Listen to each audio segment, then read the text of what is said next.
So for those of you who don't know me, my name is Nancy Brockman. I have been a junior daughter, not junior daughter. I have been a daughter of the King for several years. I became a junior daughter directress right after I became a junior daughter. It was, I was doing it with a friend and we were going to do the junior daughters together. And then she actually went to be took a position at a different church. And I'm like, thanks. And so I kind of got thrown into it. But I've always enjoyed the junior daughters. We've had a great time. We've had a good group of girls. And I've been I was the diocesan chair for several years, and now I'm the Province 7 chair. And I live in McKinney, Texas. I go to St. Andrew's Episcopal Church in McKinney. Now, Ellen, you want to introduce yourself? Well, I'm really supposed to be Ruth, because you all okay. know. We'll take you as Ellen. You prefer to have Ruth, but there's a very, she had to attend a funeral of a daughter, and that was what she wanted to do and should do. So Takes precedence. I'm here in her stead, and I became a daughter in 2007 in Kentucky, and became the first president of our chapter. And we have a great chapter there. And then I became first vice president in Kentucky for the state, for the diocesan state. So anyway, to Chris Thorogood. And then in 2022, we decided to move to Marco Island and became the president here. And then I now serve in that role and also as first vice president of Province 4 under Ruth, and with Wendy Martucci and some others, Margaret Dunstan, many of you all know, and Mickey Heaton in Alabama. And we have just a wonderful, fun group that we enjoy each other so much. And Idalia Adams. And so that's about the story. And Nancy has prepared a wonderful series of slides she's going to share with us now. Okay, so basically what we're going to be talking about is how to plan a retreat. It's meant to be more along the diocesan level. I suggest up front that when you, if you're a diocesan chair, when you do this, that you get your JDoc directresses involved right from the start so that it doesn't all fall to you, because there can be a lot. The first thing you want to do is decide on a date. One of the things you need to decide between you're going to have a day retreat or an overnight retreat. And obviously there's a lot of things that goes into that. You would need to think about finances, you would need to think about places, and we'll get to venues in a moment. But there's a very big difference between a day retreat and an overnight retreat. Lots more activities on an overnight retreat, lots more food to be involved, that kind of thing. So just something to think about. When you're deciding on the times of your retreat, things to keep in mind, how far are people traveling? I know our diocese is spread out pretty good. And when I had one, we had people coming from, an hour and a half to 2 hours away. So, I didn't start it too early in the morning because of that fact. And so those are just some things to keep in mind, especially if you're doing a day retreat. Then how long is the venue available? So, if you're, you may be limited in what kind of venues you have around you and how long that they're open and available. Not everybody obviously is going to have overnight accommodations. And then the other thing is how many activities and breakouts are on the schedule, because you'll have to do more for overnight. Because believe it or not, you think, we'll just have them go to sleep. They're not going to sleep very much. So you need to have some of those, you need to have some overnight activities ready to go too. All right, so for the venue, there's lots of ways you can go with this, of course. And again, it depends on where you are and what kind of spaces you have. So one of the things is number of participants. So how big of a space do you need? And if you're going to do it overnight, do you have overnight accommodations, or what do those look like? What kind of expense would that be for you as well? Those are all things to keep in mind. And again, with the thinking about, how the expenses flow, we want to put a plug in, and we're going to discuss the junior daughter grant later on. Another speaker is going to discuss that. But please keep in mind that the junior daughter grant is available for things like retreats, and also for things like getting new chapters started, or going on trips, this sort of thing. There is availability in there, and they'll go over how to fill that out. The grants are on or one of the forms that's on the website that we were discussing earlier. But keep that in mind, because it is a good way to help you curb some of the expense for your diocese. And then also think about what kind of activities you plan to do. What kind of spaces do you need? Does it have rooms or one big space? Do you plan on anything outdoors? These things all can matter. Now, I'll give you an example of a retreat that we did. I did as a diocesan chair. We did it at my church, and we have a huge, called the Great Hall, that is large enough to put in probably 10 good 5-foot round tables. And you can have different activities in there. We had room for putting, lining up lunch, this kind of thing. But not everybody has a church available to them for that. And so, that's, again, you need to think about, what are you going to need the space for? What do you want to get done in that space? Okay, next thing is the leaders. One thing that it's in bold, so it's important. All leaders and assistant leaders, volunteers, everybody who's going to be working with the kids in a retreat of any type must be Safe Church trained. Now, each diocese, I believe, has a different program. But if you've ever if you work with the junior daughters already, and then if you've worked Sunday school or with the youth or anything like that, you should have already been required to take Safe Church. But we definitely want to make sure that is a very important piece of the leaders that you choose, the help that you have there. Don't just assume that they've been through Safe Church. We want to make sure this is always on the up and up.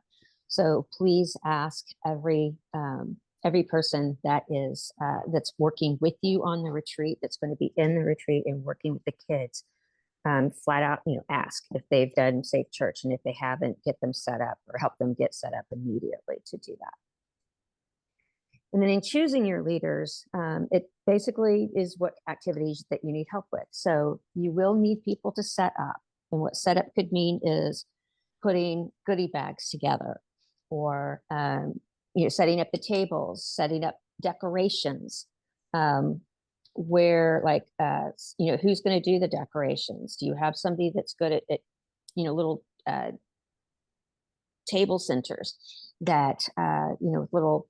We had one, we did a beach theme, and the woman who did it for me, she was amazing. She put like little beach scene in the middle of the table, with like a big bowl that had some sand in it and seashells, and little like a jar with flowers coming out that you would see at the beach. This kind of thing, flip-flop stuff. So you obviously want somebody creative there, but think about that. Who can do that for you? And if you need more than one, line up more than one. Who's going to do registration for you? Because you want to be able to check in all of the young ladies and the leaders and their chaperones as they come in, so that one, we can we want to know how many people came. And then, two, we want to know who it is that's there, because if you have any follow-up later on, you want to make sure you send it to everybody that was there. If you're going to do breakouts or crafts, how many breakout leaders do you need? What kind of crafts do you need? So you need leaders for those things as well. And you'd be surprised at how hard that can be to find people. You might think, oh, so-and-so would be great at this. And so-and-so's like, yeah, sorry, no, I can't do that. Or I'm out of town, or whatever the case may be. So you want to start that part early in the process to make sure that you've got people lined up. Also the food setup, who's going to take it when it comes in if you've ordered it, or who's going to cook it if you're doing that. And just keep that in mind, and make sure you have people that are in charge of that. Because, and I can't say this enough, I cannot stress this enough, you can't do everything. So if you're in charge of this, even if it's, you're not the JDOC diocesan person who's heading this, but you're the church host, or, that sort of, you cannot do all of it. So please, please, please, line up your volunteers early, and lay out the expectation of what you need and when you need it by, so that you're not running around, crazy the last few days trying to, oh my gosh, this fell through. Oh my gosh, I have to do this. And that kind of thing. And we know, I know unexpected things happen, and there's not a whole lot you can do about that, but try to control what you can control, so that you're set up for success when you do this. And then also clean up. So who's going to be able to stay behind and clean up? I've seen it where people just head it out, and in the host church or where we were, they're stuck, cleaning. That's not okay. We have to make sure that we leave the place better than we found it. That's what my mother used to tell me. And so you want to make sure that you get everything cleaned up, and that you have enough people. And it's a good thing to incorporate the girls into that, right? There's no reason why they can't, everybody, many hands make light work, right? So you can incorporate the girls in doing that sort of thing too. I would add simply, this is Carol, that the idea of many hands do light work, and asking people who you may not even have thought of asking before. And that can include other chapters in your diocesan assembly that don't have a junior daughters chapter. And that's kind of a sneaky way to say, hey, would you like to have a junior daughters chapter in your area? Here, come and see what juniors are like.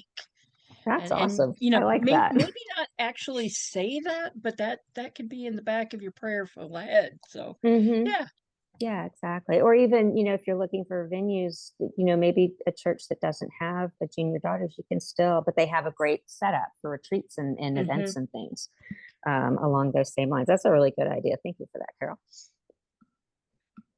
Okay, so the theme, you want to, tie it to a Bible verse, of course. You want to tie possibly to decorations and food. These are all options, right? This is not something you have to do, and you definitely don't have to do it any way that I've done it or anybody else has done it. Feel free to get as crafty as you want in this. Tie it to the crafts and the breakouts. Do you want to have t-shirts? If you do, have the Bible verse. There's lots of places out there you can get, like a logo for the retreat. I didn't put that on there, should have. Like a logo for the retreat can be put on the t-shirt, Bible verse on the back maybe, or however you would want to do that. So, but those are things to keep in mind too. Same thing with goodie bags. You can get there's places you can get craft bags kind of thing, where the girls, I had one of them one time, the girls they signed each other's bags. Another one where they signed each other's t-shirts. We used to do that when I was young. They thought I was insane until they started doing it, and they thought it was fun. But that was something we always used to do, sleepovers and things like that when I was young and when my kids were younger. And sometimes that's just fun, right? Because some of these girls you won't see very often, and they won't see each other very often. So it's kind of fun to meet a whole bunch of different people and get their names on something that they can remember, that you did this, that they were there. Yes. Nancy, could you just maybe share some of your themes? It's okay, so where do I find the idea for a theme? Okay, so one that we did was, but it was about vision. And and it was ironically, the woman who was going to be our speaker was the junior directress at another church, and something happened before we got to the retreat time, and she couldn't speak, and her chapter couldn't come, and so I was like, oh my gosh, and this is a good example of how things, best laid plans, but things can go awry. So I sent out like an SOS, and this is like a week before the retreat, and I sent it out to like my chapter, other chapters, my our Dyson president, and I was like, "Hey, help! I'm just raising the flag. Help! Help! Please help!" And our Dyson president was like, "Let me do it. I would love to do it. I would love to come and give a talk." And I was like, "Awesome! That is fantastic." So these things can be fixed. Okay, so I guess my point in that is that if something does go awry, don't panic too badly. There are definitely ways to handle things. And let me see, I'm trying to pull it up so I can give you the exact. Yeah, the idea is, do you go to a Bible verse first? Do you go to a hymn, a line of a song, line of a hymn? It just depends. They can come from all kinds of places. In this case, with the irony in that this lady ended up not being able to do it, she was an eye doctor, and she had been thinking about doing something along the lines of vision for her chapter. And she was like, "Oh, I could do it for the retreat." And I'm like, "That'd be fantastic. One less thing off my plate." So yeah, what we did, and I will pull it up and send it to Carol and she can get it in there. But we tied the activities to it. So like we did vision boards. So we had all kinds of markers. We had all kinds of magazines and scrapbooking. pictures. Yeah, yep. Magazines, scrapbooking things, stickers, all kinds of things with like big poster boards. And so the girls could make their own vision board.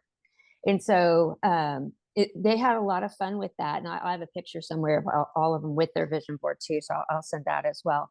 But, so she tied up, looking through God's eyes, right? And how that can help us to look forward and look into something, to see people through God's lens, not our own. And so, so that's just one theme. But so with that, obviously there's going to be supplies, depending on what your crafts or breakouts are going to be. And that's again, the JDOT grant is again, a wonderful option. I urge you to take advantage of it. It's there for a reason, and we don't always use it much. So the other things you can do with this one, what I did, I requested a donation of supplies, and I sent out a sign-up genius of what all we needed, and sent it to all of the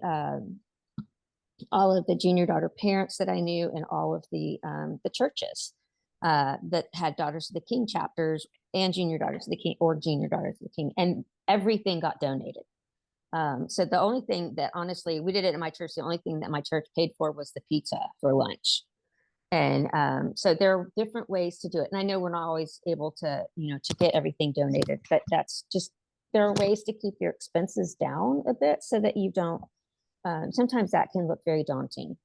And there are ways to just know that there's options out there. You don't have to spend, $1,000 on a retreat. And the junior directress does not have to fund right. everything. Oh, absolutely. Yes. Yeah. I don't, whether you're a junior directress, a diocesan directress, or a province or national, you don't have to fund all of this, right? That's not part of our responsibilities.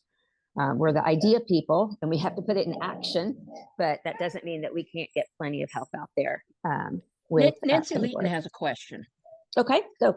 Pardon my total ignorance of the internet and stuff. What is Sign Up Genius? Oh, it is it's a form you can send out, and what you can do is you can list the supplies. What do you mean, a form you can send out? Like you can email it goes out to people through email. You can also attach it to like Facebook or other social media platforms. But and what you do ahead of time, though, is that you get into Sign Up Genius. It's a website that you go in and you put your list of things, and then it will give you a link to send to people who can then click on that link, and they will go to that specific part, your part of that website, so they can see your list, your needs, and how to get them to you. And going to the website first and setting all that up is the quote unquote difficult part, but it's really easy. Okay. Yeah, once you've done it once, it's pretty easy, and it walks you through it. So it's not like you have to know going in exactly how to do it. They will And walk you it's through creating it. it's kind of like a wish list, a baby Mhm. shower list, a bridal shower list, where if somebody has said, "Oh, I'm getting this. I've already got it," they will check that off, and you will be able to see what has already been taken, donated, whatever, so that we don't get 17,000 Christmas bows. But Right, we, exactly. okay, so yeah, Exactly. Exactly. Okay, so yeah, and if you have questions like more past that, you can just let me, if Yep. you'll contact me and I can answer any questions Yep, for yep. anyone. So the speaker, who do you want to speak at your retreat? This is somebody that you really need to try to find early on, like one of the first things you do after you have your date. And then have some backup possibilities. Because like I said, a week before I got to, oh, sorry, I can't do it. Oh, my goodness. But always remember you've got other daughters out there who can jump right in. Okay. And a lot of times it's easier than you think to find someone. And then you need to decide how long you want them to speak. And do you want them to speak once or twice? You can do it. There's lots of different variations. It depends on the time frame that you're working with. Okay. And then make sure they're aware of your theme, the Bible verse, and your expectations of how much time they spend, and plenty of time for them to incorporate it into their talk. Okay, that's very important because you want to be mindful and respectful of their time and energy. And so give them all the information up front so that they can put all that together for themselves. And if you'd like to see, like their notes or their outlines or whatever beforehand, again, let them know that up front. Documents. So invitations and registration, that can be done so many different ways these days. But, design your invitations with a theme. Decide if you want to send it out by email, by mail, by social media. And that's up to anybody, whoever is doing that. If there's a fee that you're going to need to charge for it, one, I would keep it pretty low, like $15, maybe 20 at the most, and then include that in the invitation so that people know. And if you can include a way to pay online, that's great. If not, just tell them to bring whatever the amount is with them to registration. And that would be one of the responsibilities of the people working the registration table. Always design an agenda, do it with the theme in mind, include all the activities, all the times, just basically the day, just how the day is going to look. Okay. And then a liability waiver. I know a lot of you who do some things with your junior daughters already probably have these on file, but it needs to be filled out at least once per year for each participant, especially if you're going to drive them anywhere. If they're going to be anywhere for a certain amount of time. If you're using a venue, they'll require them. But it's a good thing to require them regardless, for your own safekeeping and for to have parents' numbers on hand right away, allergies, all these kinds of things that you would need to know. So the activities, so you'll have the speaker, decide on your breakouts, your crafts. If you want to do an outreach project, we usually have them like bring canned food or baby diapers or whatever you want to collect. And we have a daughter of the King who has some junior daughters in our diocese that she runs a food outreach, and so we usually do something for her ministry. But you can do that. That depends on where you are and what you want to do. Yeah, and with the crafts, remember that that is a wonderful thing. It is a specific time, an hour or so, that you can bring in people to help not only run the crafts, but teach a new skill to the juniors. Crocheting is can be a very easy craft to learn, and there's all of these kits out there that teach people how to quickly crochet. But it's something that can also connect senior daughters with junior daughters, the senior daughters sharing their skills that they learned from their mothers, for example, and being able to pass that down. And during the time of that teaching, then the seniors and the juniors get to know each other, and they get to, know what it's like to be that other age, swapping the age. So, okay, Nancy. Okay, so the breakouts, so how many breakouts and who can lead them?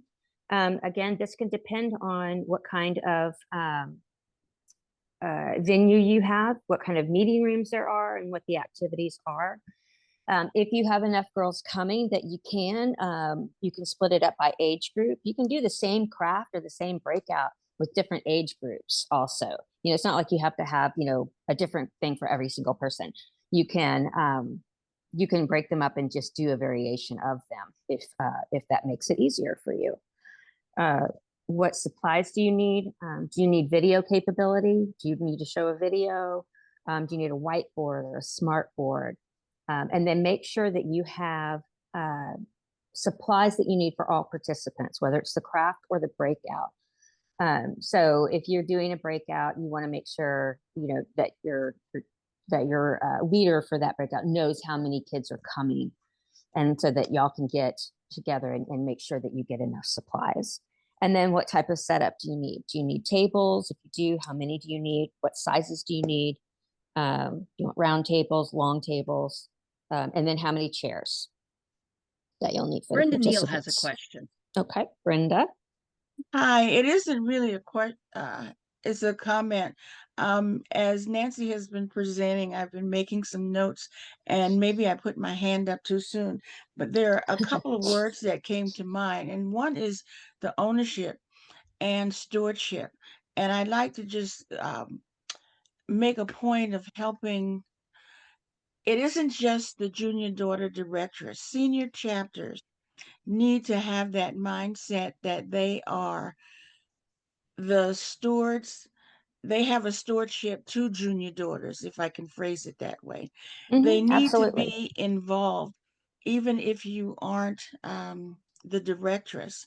And so there are things that you can do to create that mindset. And one is inviting those senior daughters to mentor and teach junior daughter things that um, would be beneficial to their formation in any way, emotional, spiritual, whatever. The other thing that came to mind as you were talking about funding, because it's been successful in our church, there are people in your church community who support youth. And if you make it known to them that you have a special project that is valuable resource for materials and money and any other resource that you might need, be it a building, a space, transportation. Um, and some people just like to write checks. So, hey, Absolutely. it gives them an opportunity to be involved and to take on an ownership that's a little bit different. And the final thing about funding that helps that I know all church budgets are done differently, but we actually have a way of allowing parishioners to, in a sense, make pledges or donations um, to different projects and different groups.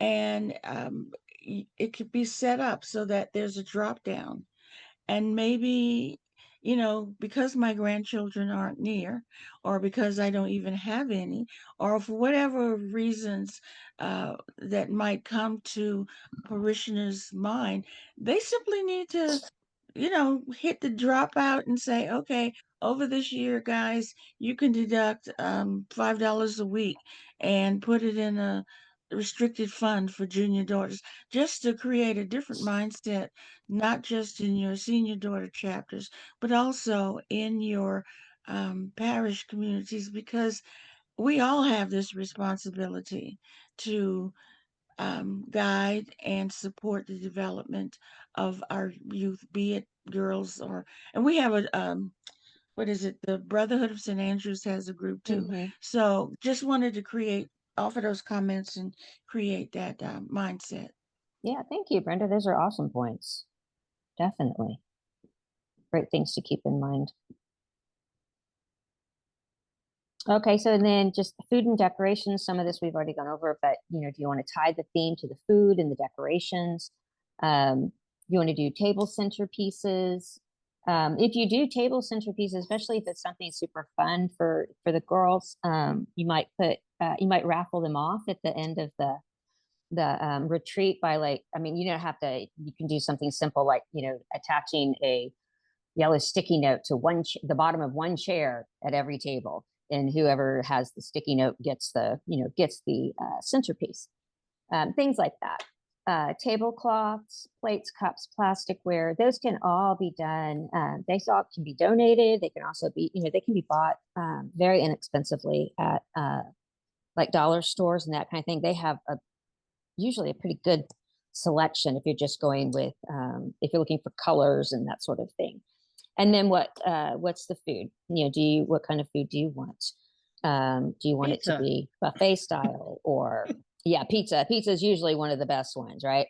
But if you do, I would suggest, because of all the allergies and everything these days that are so prominent, have a gluten-free option.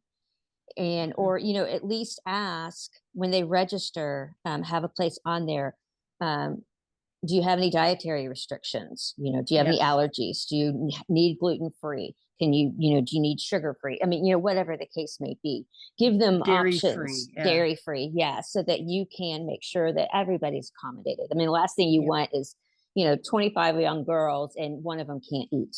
I mean, it's you want to make sure that everybody is looked after and cared for in that one. And food is one of those things that can cause issues. Okay. Nadine, you did have your hand up. I just wanted to say thank you, Nancy. That was a wonderful presentation. Oh, thank you. A lot of good information in there.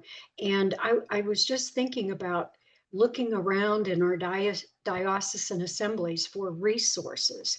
And just recently, I found out that our youth ministers around the diocese met on a regular basis.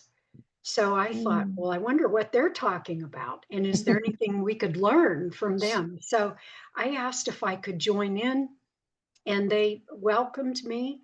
And I got to meet all of them, and they shared with me some of the things that were being planned for children of all ages within the diocese.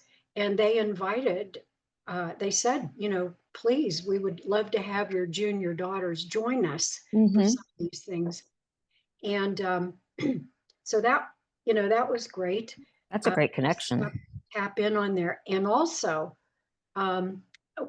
during the Lenten season, one of the youth ministers rewrote Stations of the Cross for the youth. It was absolutely fantastic. So I asked if I could have that and share it with our junior chair for our diocese, and she sent that out. And so we were able to use that. So, what That's a wonderful idea. And just one more thing, one of the other priests who is a youth minister contacted me because he said, we have young girls in the church, and we could probably start a junior daughter chapter, and they don't have a senior daughter chapter. So guess what? We're going to be pursuing a senior daughter chapter there, and then a junior daughter chapter. So just, reaching out to the resources that could be in your diocese, I think is, important. And it ended up being a great lead for us. Yeah, Daughters of the King is one of the most hidden resources, I think, because I'm a cradle Episcopalian. I was an Episcopalian 5 years before I was born.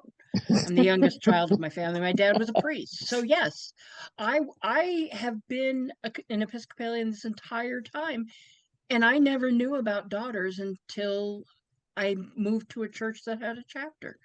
So yes, this is a hidden gem that we don't crow about enough around people that have no idea about it. So absolutely. Yeah, Ellen, I was just Ellen, gonna yeah, say, Wesley. A few and comments. then Elaine. So we can think about There. day retreats, and Nancy did a fabulous job, and everything was wonderful, absolutely. And but I was thinking about a vision board in another way. Have some of the daughters be the vision. What do you see? Not for us to plan for you, but the vision of this retreat is for you to grow. So what is your vision for it? And it may be exactly the same as the senior daughters do, but then again, it may not be. And we have some photos of our 2023 Province 4 Junior Daughters Retreat. When they're ready, we'll do it. The other thing is food There allergies we are go. very important, and Susan Vess is honest for this all the time. And we always have the registration with the allergies in it. She reviews it, and we take it very, very seriously because some of these food allergies are life-threatening, and we don't want to scare participants away because they think maybe we don't respect that, or we don't know, or they don't want to cause trouble by it or whatever. One thing that God has given us this year as a theme is from 1885 to 2025, we're celebrating our 140th year Mhm. in the world. So Yeah, that's pretty cool, right? yeah, make your napkins, do whatever you want, use that 140. We only have a few more months to use that. So I know that'll be the theme of our October Province 4 Assembly in Alabama. The Safe Church, we took very seriously. We wanted to know that they did it, but we wanted a copy of their certificate. So we got the copy. We just didn't trust that they said, yes, I did, or this is all I need, or all that kind of thing. So we said, number one, go to your diocesan office, see what they require for what you're doing in this particular event. And they'll tell you the courses to take. And I'll tell you, I liked them so much, I took some extra courses, but you don't have to take all of them. But we needed a copy of that just to make sure. That's pretty serious stuff that we're working with there. Somebody said, when should you start planning? We're thinking of kind of 3-night, 4-day retreats. So we're thinking we put a lot in that. You'll see this from the 2023. Ellen, are these the right pictures? Yeah, just keep them on coming because we don't need to look at them for a long time. Yeah, so you'll see the girls doing different things, but of course you'll see that this is a 3-day retreat. So there's 3-night and 4 days. Isn't that cute? The prayer altar.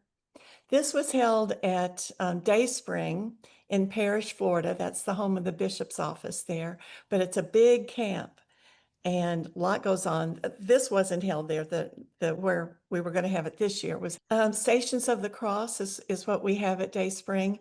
And so that was going to be an event that they were going to do, is walk around the acreage where the Stations of the Cross are. They have an outdoor chapel there as well as an indoor chapel. Field trips, if we're going to leave the multi-day retreat, isn't that cute? Field trips are good. Going to visit a monastery, whatever's close to you, that they can go just a little day trip and go together, and it's kind of over. And multiple ones of those. And then I think you had the agenda for the 2025. If you want to put that up there or have it available later for people to get. That's going to be available later, I Okay, think. these 3-day retreats, we hired an outside company to come in and do a ropes course for us. And so we contracted with them to do it. They carried the liability, and that there were ropes in both of these venues so that they could do that. And there were swimming pools. So we wanted over all these days, and it's so hot in June, that we wanted just to make sure that they had set time aside for just them. There might be other people at Dayspring, not just us, but we had our own time to be in swimming pools. And they have an outdoor labyrinth. I'm a labyrinth, Veritas trained labyrinth instructor. And so labyrinth is always where I go. So make sure, if there's not a labyrinth where you are, that's an opportunity to take a portable labyrinth if you've got it in the diocese somewhere, or to take it there and use it and teach that, or the finger labyrinths that they can hold. The contract that you have, of course, we have to do a contract, and we plan 8 months in advance for this. So we go to Dayspring, we get their contract, we work with them, we go all over it, and we have our reservations, the contract. We know, unfortunately, this year we had to cancel it because we only had 11 registrants. So we spent a whole lot of work on this, and it just wasn't enough for us to have it, because to rent the space and to have the speakers and to pay for everybody to come. And so there just wasn't, we had a limit of that we had to do. So it was a very big disappointment to Ruth and all of us, that we had to cancel that. But you want to make sure that if you do have a contract for your space, that you know when the deadline is to cancel it and when the penalties are start. So that's very important. So I know we like to think positive, but this and Canuga have taught us in Province 4 that things do happen, and sometimes we can't do it. I went with 5 other Daughters of the King to Honduras, to Our Little Roses, which is a special started by the bishop, Episcopal bishops 37 years ago in Honduras for sex-trafficked little girls. And so 6 of us went. There were others in our group. There are 11 total on a medical mission to San Pedro Sula in February of this year. And at this compound, these girls live. They're big concrete walls with razor wire around it. But inside, they have an elementary school, a nursery, a bilingual school, a chapel. The girls live there. They don't leave. They eat there, sleep there. They have a soccer field. So a lot goes on there, and it's a fabulous, fabulous thing. There are about 80 sex trafficked little girls there while we were there. And it's just safety, and they're machine guns that protect them. And it's this San Pedro Sula is very dangerous. But anyway, they have a position for a poet to come from England and spend 2 months with these girls teaching poetry. And there was a male one that had already been, but then there was a female that came, and we were there at the end of her thing. But she taught the girls poetry because they could tell their story through writing poetry.